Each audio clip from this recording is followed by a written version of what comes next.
Welcome to the wonderful world of Pokemon. You know how these videos work by now, whole number ratings out of 10, yada yada. Now, this might surprise you, but the Pokemon movies aren't actually very good. Let's take a look and see what the highest number on today's ratings will be.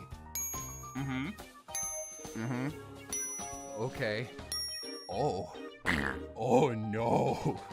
Oh no, there's two of them? The Poke movies are all pretty samey, so to spice this video up, instead of doing the usual reviews in 10 words or less, we'll be doing these reviews to the theme of various Pokemon theme songs. Who's we? Well, to help me out, I brought in my buddy and professional sing-man, Caleb Hiles. Hey everyone, happy to be here and privileged to be lending my voice to these reviews. We're gonna review these movies to a variety of different Pokemon openings, starting with the original and then switching it up every few films.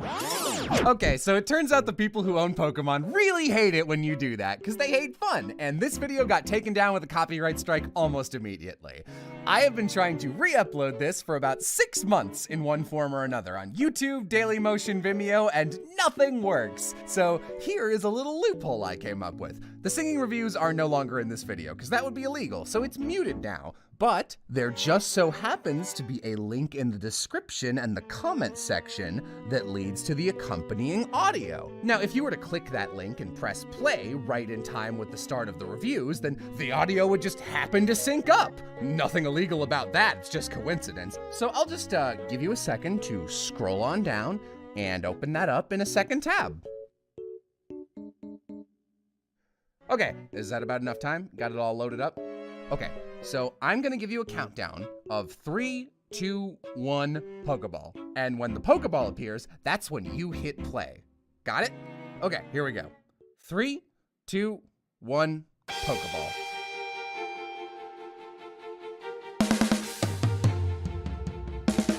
Ash just have seen what's really bad, although it made you cry. Now you'll find it wasn't sad, it's just that you were 5. To catch 'em all or call it quits, 'cause catching them is wrong. Let's fuel our boats and misty ships with Island Lady song. Little girl, she is really small. Molly's so sad, she's missing her mom and dad. Good music. Oh, this kid is pissed, she's the best antagonist. Wait, hold on. Baby Nitto A stupid plan. Domino is cute but bland. Choose my trusty trying pen, Pokemon. Do-do-do-do-do, do-do-do-do-do. Movie's villain can control time travel, but he only uses it for sticks. Celebi could always save itself, but only does it at the end for kicks. Too cool, bad guys. And more water than can fill a flagon. Ash just made out, that's not a girl, she's a dragon. Why did they make a Max movie? That's a surefire way to lose. Scared of Pokemon, what the hell is going on? Deoxys, get off of my lawn. And now the final boss is Cubes. Surprise, it was Mew. Feeding chocolate to a furry, Tree kills them all in a hurry. The villain's plan has a couple of flubs. Here is where you should stop watching the dub. This one is just Castle in the Sky. Can't outdo that film, but they sure did try. Oh, Alice is settling for a nerd. She can't do better. Oh, that man's inflatable. Pokemon villains are such trash. In bad guy ranks, they come in dead last. Oh, Shaman's an asshole. It deserves a death most graphic. I think it should play in traffic. seeing the past is pretty keen. Didn't know how much I'd miss Dan Green. For some reason, Celebi is back when the Ace Attorney reject attacks. 2 movies without a plot. They made me confused a lot. Watch Pony Boy disembark for his cutie mark and aggro a boss.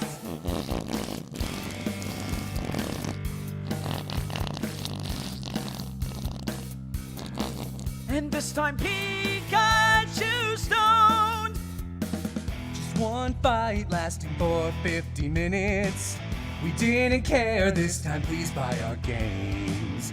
It's been a while since one's had charm in it. Ash hydrates And inflates, that's not weird at all. The first third's great, but then it gets weirder. Shadow stalks. Pika talks, seems like alcohol. And that's all of them. Thanks very much to Caleb for lending me his voice. If you're into video games, cartoons, anime, or just good sounds going into your ear, then you should check out his cover channel in the description. Okay, time for the top and bottom 3. Up till now, Team Rocket's been quite unscrupulous. Being good guys for once would be super dubulous. That's right!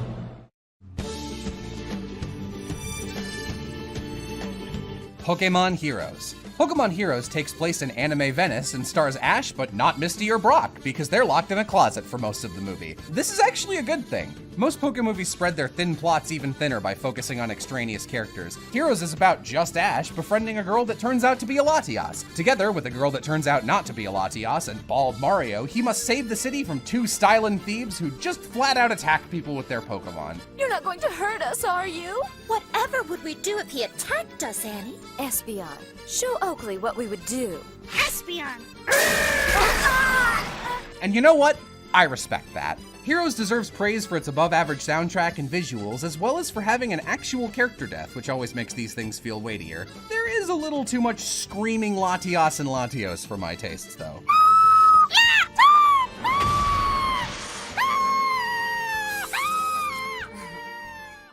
I haven't seen this many strange letters since the last time I placed a personal ad. Giratina and the Sky Warrior. Boy, do I hate Shaman. This film is one long escort mission. The escortee? Shaman, a bratty, ungrateful, abusive Pokemon with actually no likable characteristics. Ash and friends are tasked with escorting Shaman to a field full of flowers that will allow it to fly away, hopefully into the sun. They are tasked with this mission by Shaman, because it does not feel like walking. Along the way, they are interrupted by Little Timmy's first OC, who wants to hop into the Nega dimension, or whatever, and blow up our dimension. Why he wants to do this is unclear. His name is Zero. Because of course it is. I've seen this movie twice, and both times around the 75% mark, my brain just gives up and refuses to focus on the last third. I just can't do it, no matter how hard I try. I don't know what happens. What I do know is that Shaman attempts that tearful farewell with travel companions trope that I hate because it is absolutely not earned even a little. Up till now, Team Rocket's been quite unscrupulous. Being good guys for once would be super dubulous. That's right! Lucario and the Mystery of Mew. One of the big issues with most Poke movies is that the protagonists rarely have a reason to get involved with the plot. Like, why help the legendary Pokemon of the week? Well, there is rarely a reason other than Ash being a good person, Pikachu! And that leaves most of the films feeling pretty unmotivated. In this film, though, Pikachu is spirited away by a Mew and taken to a place called the Tree of Beginning. Ash and Co go after Pikachu, accompanied by a cool lady with stupid hair and a Lucario that was trapped in the stick for thousands of years. Ash's quest to reunite with Pikachu parallels Lucario's relationship with its old master, Sir Aaron, and they actually managed to squeeze a competent theme and half of a character arc out of that, so that's pretty good. Because Ash's quest has personal stakes for him, we actually care about what happens. And it also means we care more when everybody dies. Because everybody dies in this movie. Don't worry, they get better. Mostly. On top of that, the movie's actually pretty well paced and pretty charming. The downside of this film is that it's a little stupid. Lucario's imprisoned for a millennium because somebody throws a stick at him. Ash gets superpowers. Mew's immune system is a giant tree, and exactly how their symbiosis works is extremely unclear. It just gets worse the longer you think about it. So just don't, and you'll have a good time. I haven't seen this many strange letters since the last time I placed a personal ad.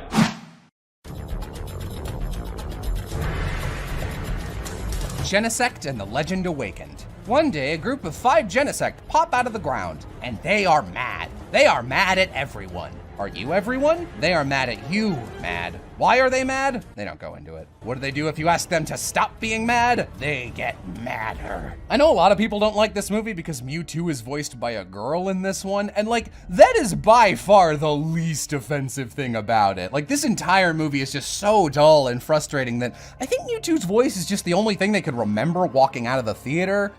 There's an Ampharos in this movie. That's my favorite Pokemon. That's probably the best thing about it. I think my notes from my first time watching this movie really capture it well. They read, "The best thing about this movie. At one point, Mewtwo flies Genesect into space, and for a moment, I thought it was going to leave it there to die. The worst thing, it didn't." Up till now, Team Rocket's been quite unscrupulous. Being good guys for once would be super dupulous. That's right!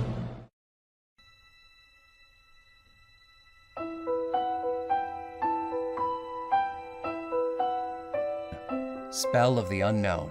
Molly is a 5-year-old girl who lives with her father in their mansion. One day while on an expedition, the Unknown whisk him away, leaving Molly all alone in the world. The Unknown appear before Molly, and when they play together, their psychic power taps into her imagination, making it real. She locks herself away in a crystal dream world of her own design, where her greatest wishes become reality. Her first 2 wishes? She wants to see her mother and father again. The Unknown create an Entei like the one from her storybook as her new father, and the Entei fulfills her wish for a mother by taking the first woman he finds. Unfortunately, that happens to be Ash's mom. Oh hey, look at that, a reason for Ash to be in this movie and care about what's going on. Now Ash needs to break into the mansion and rescue his mom from a little girl who just wants to see her parents again. I'd like to nominate Molly Hale for Best Pokemon Antagonist. Okay, maybe second best. She's certainly the most sympathetic and definitely one of the more interesting concepts. I mean, a child who literally cannot lose a battle because she believes in herself too much makes for one heck of an obstacle in a Pokemon setting. She also has a Flaffy, so good taste. Would you believe me if I told you this was the only Pokemon movie where all of the protagonists participate in a Pokemon battle? Because it is! This movie's vibe and soundtrack especially are really good. Like, it's got a unique whimsical melancholy to it, and I really like it. Almost makes me kind of sad they used this for a Pokemon movie. With a little bit of tweaking, it could have been a solid film all on its own. Of course, that being said, it is still a 6 out of 10. Like, that last third does drag pretty hard, but still, I love it. She is so cute, let her be happy. What does it matter if we failed at catching a Pokemon this time? We'll get another chance to fail next time.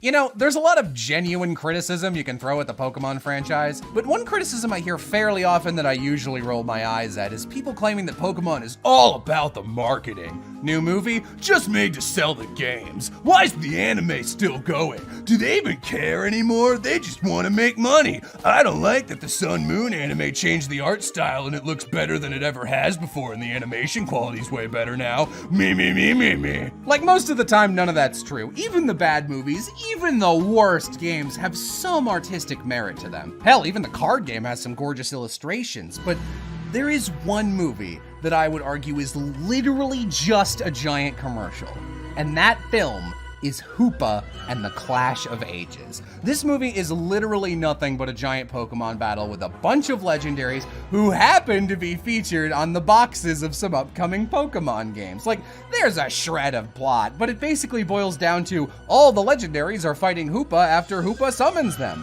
Why? So they can be big and shiny and wiggle themselves on your screen long enough for a child to recognize them on the box next time they're at Walmart. The only person I could sort of recommend this to is a kaiju movie fan, but even then, if you like giant monster battles, there's a lot of other Pokemon movies that aren't as boring as this one. There's no depth, there's no character, charm, or intrigue. It is literally just, here are Pokemon, watch them fight. In the end, the only thing Hoopa really summons with its ring is this movie's rating, a big, fat, empty 0. Hey, thank you for watching. If you like this video and if you like Pokemon, then you should check out our friends at the Loading Crew. They've got a show all about Pokemon and their very own tabletop adventure set in the Utopus region with original artwork, animation, and a bunch of cool players and guest stars, including yours truly. They've got over 400 episodes of content. And if you want to try it out and see if you like it without worrying about catching up, then I recommend watching one of the standalone arcs like Anar City, because I am in that one. And I play Phoenica Felicity, who is just one of my favorites. She also has a Flaffy. Links to that episode, as well as some of the other recommendations from the Loading Crew, are down in the description. You should go check them out, they are fun. Okay, bye.